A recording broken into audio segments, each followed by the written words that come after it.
Welcome to Story Guy, where I don't like hanging out with my best friend. This year, one of my best friends began distancing herself from the rest of us, 6 of us in total, all 16F, and I wouldn't mind that much if it weren't for how she was doing it. Whenever she would come to hang out with us in the morning, she always made a big deal of commenting on how Ziz wasn't in yet. Whenever anyone had done something fun, say go to a concert or attend a course, she would never ask about it and showed very little interest in our interests. One of my friends hyper-obsesses over shows she likes, and this friend would snap and yell at her whenever she even begun talking about them. This friend has expressed that she feels looked down upon by her, and it makes her feel like shit, because she can even talk happily about what makes her happy.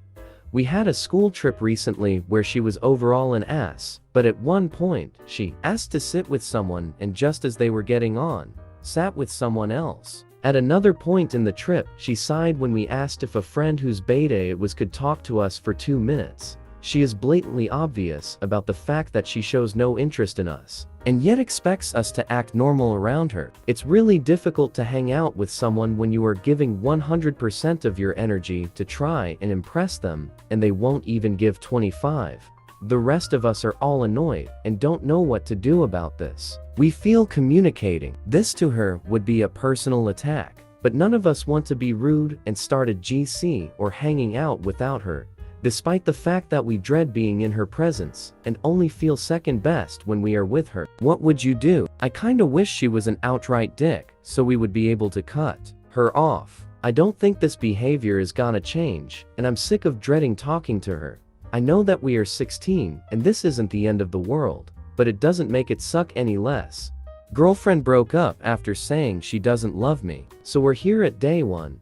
I got together with her on the first day of this year, and we went out for a month physically, after which she had to go abroad for a semester. It became a long-distance relationship, and in the first few weeks of LDR it was very difficult, but we made it through, and were quite happy. We fell in love. We loved each other. We were everything a happy couple in love is. Until last month. Last month, we had some disagreements. And it was frankly my fault, because I had said something distasteful. I did apologize at the time and in the coming days. But her intimacy went away, and she even told me that she does not see me as a romantic partner anymore. Later, she told me that it was not the distasteful thing, but my behavior overall, and she is tired of it. Now, to be fair, I did realize that I did it. Many times thought that I was the reason whenever she felt upset at something, and I did not realize at the time. But that attitude of mine probably made her feel that her feelings are downplayed or invalidated. There might have been more things. Maybe. We stayed together.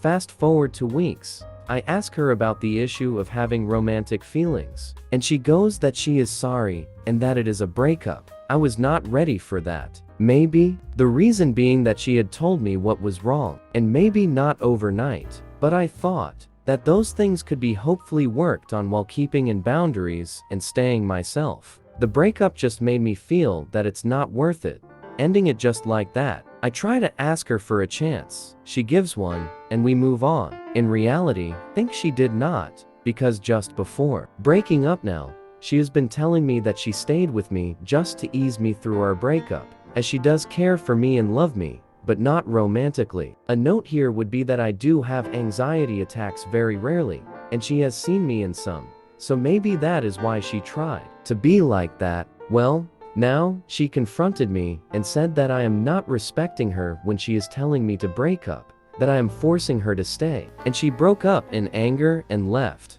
which in this case means stopped picking up my calls. I thought we were trying to make things better, but no, she had made up her mind and instead felt that I am forcefully keeping her. I cannot do that. I tried asking to make things better, but to her it was something I was forcing, so I had to let go.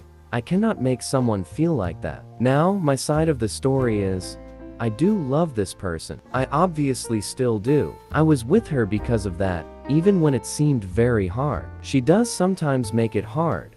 Reason being her life experiences. I do think she deserves to be loved like that. She has been through some traumatic life experiences, and in my view, she deserves an unconditional love and support that can make up for that. I obviously am not someone who is perfect or some prince. I did try to do that the best I could. I'm not an if only person either. Mistakes do happen, but I gave it my sincere everything. I do manage my emotions pretty well. I have a pretty solid group of friends I can talk to and go through stuff. For now, breakup, maybe. In the end, I'm okay. I do feel I connected well with her, and we were good together, but I cannot force her to stay with me, obviously. She tells me that she is avoidant, and I am anxious, which is a half correct assessment? Maybe. I did not know much about them, but I read them up. She is a textbook avoidant. I might be anxious, but maybe she is confusing my anxiety with anxious attachment style. I never was afraid to lose her. I'd not want to. Preferably that is a yes. But I never thought that everything would end once it happens. Neither have I compromised my boundaries to such an extent that I am willing to do anything to just keep her. I did try. I did everything I could. And maybe during that I came off like that. But those are my thoughts internally. I just did not want to leave her like this. She has been having such a hard time there. She is depressed, is hardly talking with anyone, and for the most part I was the only one she was talking. The details can go on, but she is not great right now, with or without the breakup. And it has been like this for some time now. This is the first relationship for both of us, so there are things she is not used to either. Maybe talking so much with me pushed her to this. Maybe staying away from each other for so long. I could continue coming up with speculations, and it wouldn't help. So as of now, she has broken up. She is coming back to the city I live in within a month or so. I do cherish what we were. I do love her still, and I do care for her. She is a nice person. But obviously, I cannot force anything. Thoughts? Missing cat. Hi all, I got a boyfriend not too long ago, but he's gone now. After dating for a month, we moved in together. I had a cat. He had a dog. Of course about my cat, I warned in advance, as well as he about his dog. I asked beforehand if there would be any problems between our animals. He said no, his dog gets along with everyone. I asked this because there was a possibility of my cat at my parents' house. So in the end, the animals didn't get along and my boyfriend just started hating my cat. I offered to send him to his parents, but he kept saying no. Let it be as it is. And so, for one weekend, I go to a friend, leaving the guy alone. I have a fun weekend, and before leaving home, I get the message. I went out to the store, and apparently forgot to close the window, and came back no Hesse. Cat's name. I get home sad and start typing lost cat ads. He reassures me in every way, but I only care about my cat. A couple of days go by and the number I left on the adman dials and said, "Here's your phone number. They are responsible for the cameras in our house. Maybe it will somehow help. Find a cat." I dialed the number. I was explained how to access the cameras. There was some kind of application for tenants of the house. And you can't imagine how shocked I was when I saw that my boyfriend took my cat out himself at night, and he never came back.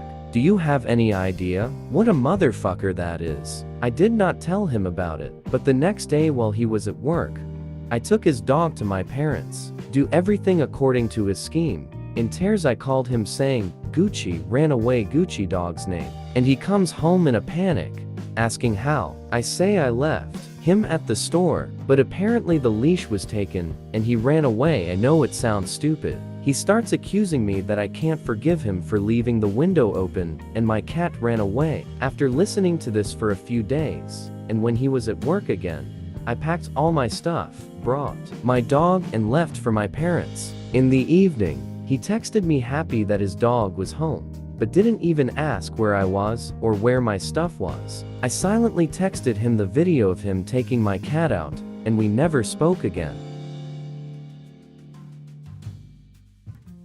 The blackout can go F itself. Title says it all. Making communities private has the side effect of making them inaccessible to people willing to read and learn from older posts. You basically prevent me from accessing the great resource. The cause aligns with my philosophy. However, I am unaffected by Reddit's TOS for the time being, and unwilling to participate in the blackout. Making communities private is forcefully pushing me to use Reddit less. This is an abuse of moderation. Privileges, fuck you blackout.